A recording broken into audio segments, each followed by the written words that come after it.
దేవుడు యథార్థవంతుడు, యెహోవా వాక్కు నిర్మలము, ఆయన శరణుజొచ్చు వారికందరికీ ఆయన కేడెము. ఆమెన్. Praise the lord. ప్రభునామమున స్తోత్రములు కలుగునుగాక. మన యొక్క మాటలు నిర్మలముగా ఉండవు. దేవుడైన యెహోవానే, యేసుక్రీస్తు వారే యథార్థవంతుడు, ఆయన మాటలు నిర్మలము, ఆయన శరణుజొచ్చు వారందరికీ ఆయన కేడమై ఉన్నాడు. ప్రభునామమునకు స్తోత్రములు కలుగునుగాక.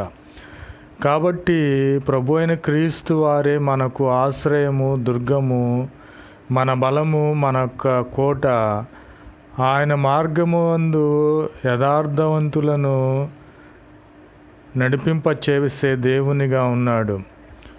మనము దేవుని యొద్దకు వెళ్ళిన ఎడల మన కాళ్ళు జింక కాళ్ళ వలె చేయును. ఎత్తైన స్థలముల